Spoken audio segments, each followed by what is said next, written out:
En fyrstu gestir okkar í kvöld eru nýkjörnar og ferskar þingkonur sem ætla að fara yfir helstu fréttir vikunar. Já, verðið velkomnar. Það Sigríður Ingibjörg Ingadóttir frá Samfylkingu og Birgitta Jónsdóttir frá Borgarahreyfingunni. Það ekki fjórði þingmaður Reykjavík Suður, háttvirtur? Já. Og háttvirtur níundi þingmaður Reykjavík Suður, eða ekki? Jú, það passar. Já, ég ekki sérstaklega háttvirtur, ég ágætt bara. Nei, verðið velkomnar báðar. Takk fyrir. Ég ætla aðeins að fá að tala við ykkur nýja vinnustöðin ykkar og það sem framöndan þar. Byrja kannski á því að spyrja þig, hvað var svona óvenjulegast og merkilegast við það að byrja í nýju vinnunni? Það hafi verið svona eiginlega merkilegast og ánæglegast var hvað var ofboðslega frábært starfsfólk þarna á þingi. Mann var svona alveg tekið opnum örmum og þeir lögðu alveg ekstra á sig fyrir okkur út því við náttúrulega alveg ný hreyfing og höfum enga svona pappa eða mömmu til að segja okkur hvað við eigum að gera.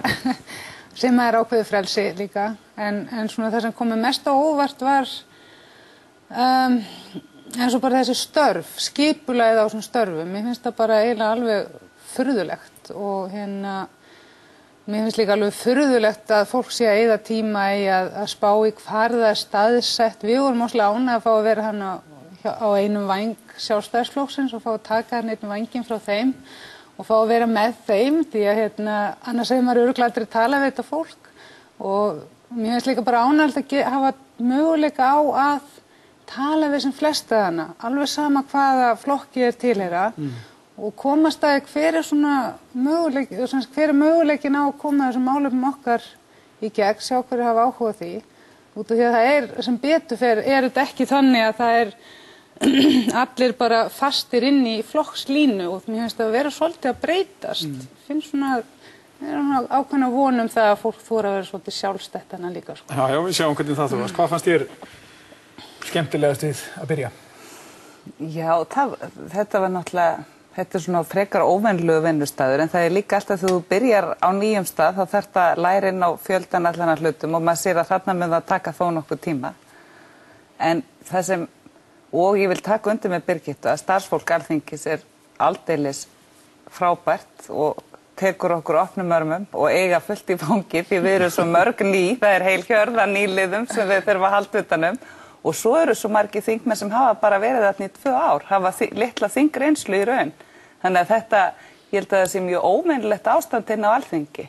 En jafnframt finnum maður að þó að það sé svolítið svona verið að kýta og það sé svona dálítið frokkadrættir, þá þetta samt, það fjöldin allur af fólki þarna með fögur fyrirheit fyrir þjóð sína. Það svona stemningin mikið af nýju fólki sem vil sannarlega vera til nýtir fyrir þjóðfélagið sitt. Þannig mér finnst þetta hefur verið mjög skemmtileg reynsla og svo bara líti á þetta sem mikil forréttindi að vera komin í þá aðstöðu að geta haft mikil áhrif á það hvað verður landið okkar. Já.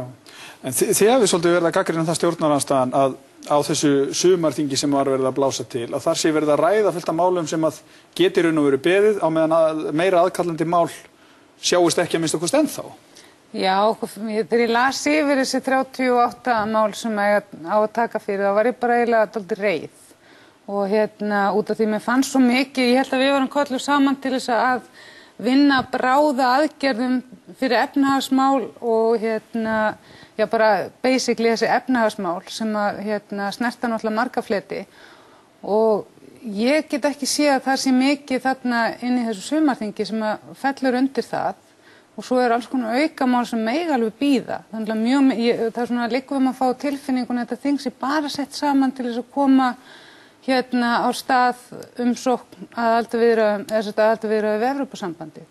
Þannig að mér finnst mjög mikilvægt að ég ætla að leggja það til eða við að það verði nú eitthvað af þessum málum bara slegin til hliðar þannig að taka ekki fókusinn frá stórumálunum eins og fjárhagsáætlunin og allt þetta sem að eiginlega brýnast að klára og við ætlum ekki vera að því í marga mánuði. Því að heimilin geta eiginlega ekki beðið í þessari óvissu og fyrirtækin geta ekki haldið áfram að bíða þessari óvissu. Þannig að fólk að flytja í burtu, fjölskyldur að flytja frá Íslandi á hverjum degi. Það eru fyrirtæki að rúlla á hverjum degi og það bara almenningur kallar eftir heildrænum aðgerðum frá ríkisstjórninni, ekki að reyna að bjarga einum í einu eða bara bjarga þeim sem eru komnir út á gjábrúna. Já, það hefur svolítið verið talað þetta í vikunni, það var verið að tala vörumerki, erfðabreyttar lífverur og meðhöndlun úrgangs. En stóru málin sáust ekki, minnst okkust ekki í vikunni sem nú að líða. Nei, en það náttúrulega verið að mæla fyrir frumvörpum og síðan eins og það frumvarpum eignaumsýslufélög eða félag, núna inn í efnahags- og skattanefnd, það var mælt fyrir því frumvarpi, síðan þarf það að fara út til umsagnar og það tekur sinn tíma, þannig að það lagt upp úr því að setja inn töluvert magnamálum eða þau mál sem eru tilbúin til að leggjast fram, þannig að þingið hafi nóg að starfa á meðan að verið að bíða eftir umsóknum. Það eru mörg mál unnin samhliða. Svo ætla ég ekkert að fullyrða hvort að öll mál þarna eigi að vera akkurat núna. Ég held að svo verður fresta þingi og þá hægt að taka þetta upp í september, á septemberþingi til þess að klára þau mál sem þarna eru. En það náttúrulega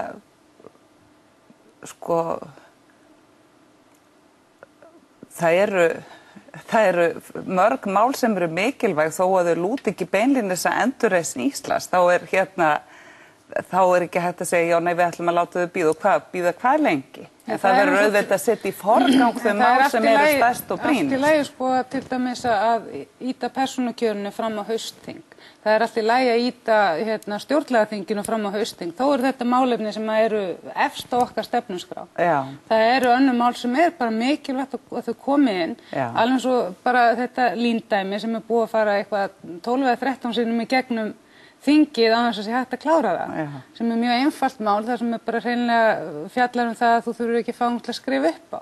En ábyrgðamenn og lánin til þess að geta að fara í skóla. En samt eins og persónukjörið og stjórnlagaþing, nú viljið til þess að reyna að persónukjör verði þá í næstu sveitarstjórnarkosningum og þetta var sterk krafa. Já, en þetta samt alveg allt í lagi að geyma fram á haustþing því að það getur alveg farið í sveitarstjórnarkosningana þó þessi geymt fram á haustþingi. Já, en það samt prófkjörin í haust fyrir, væru þá alla jafna í haust fyrir sveitarstjórnarstig og þetta náttúrulega eitthvað sem var mjög rík krafa og Austurvelli allan vetur að almenningur hefði meiri áhrif á það hverjir það eru sem eru valdir til verka að það yrði þetta stjórnlagaþing.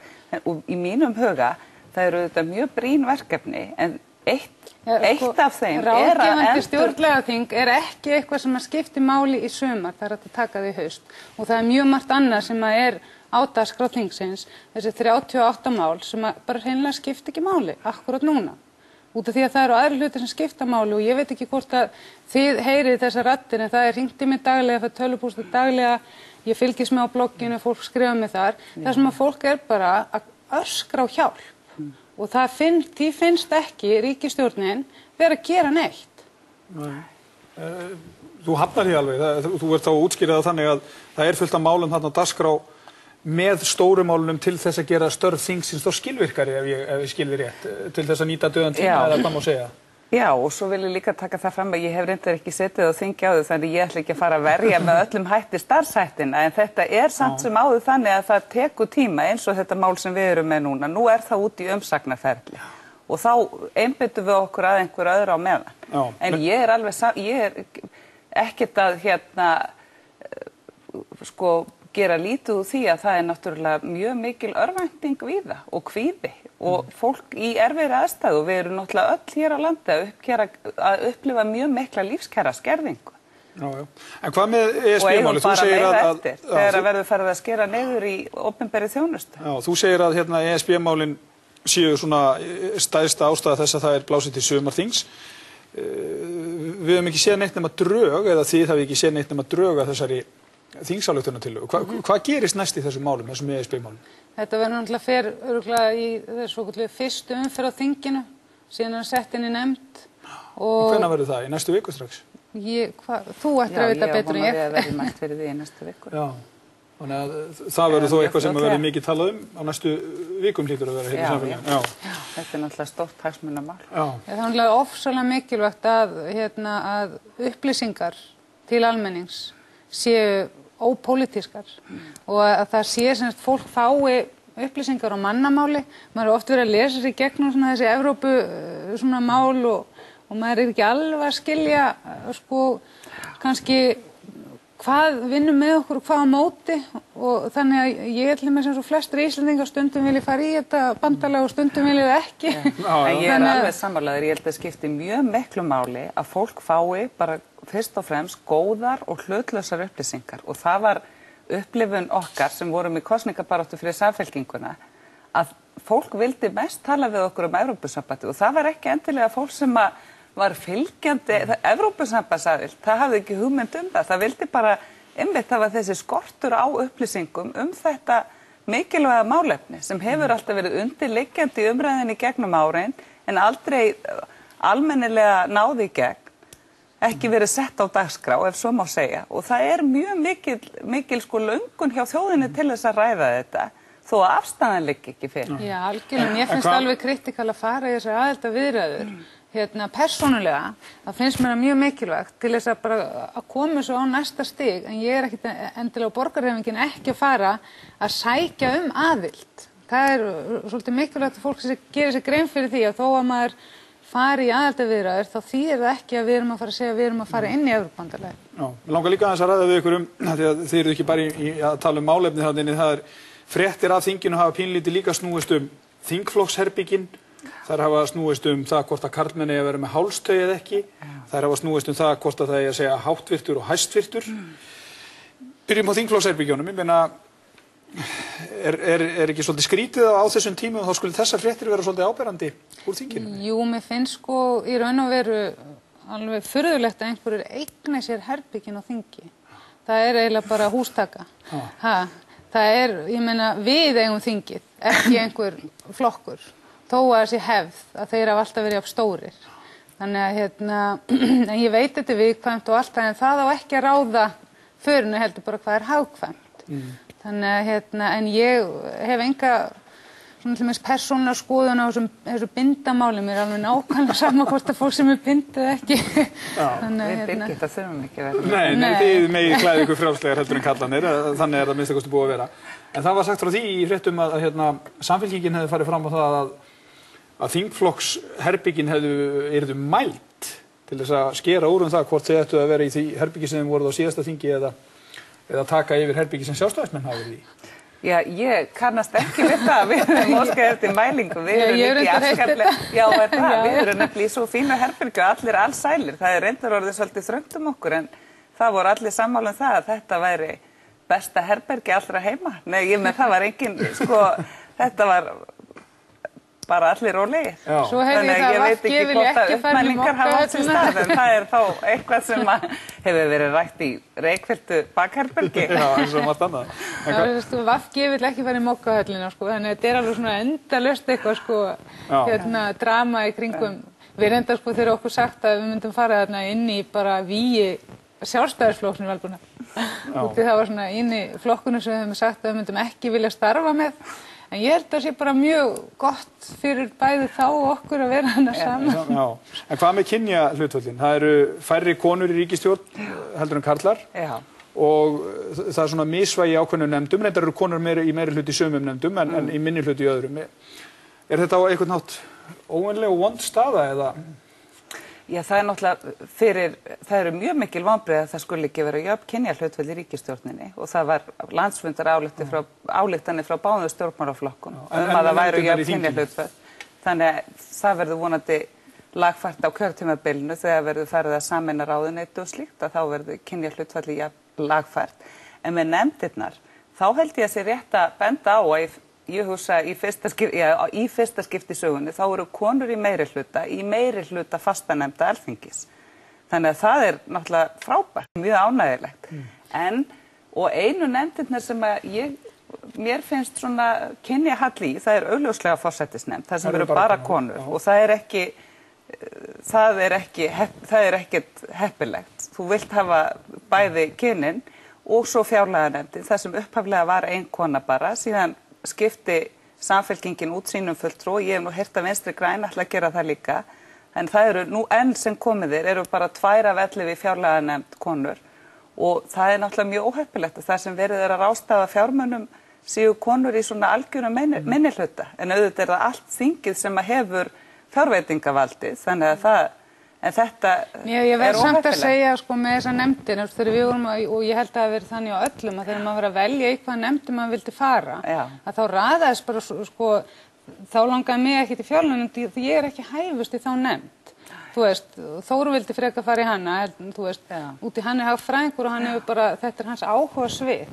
Þannig ég held að við verðum nú svolítið líka að láta fólk raða sér þar sem það er hæfast og best.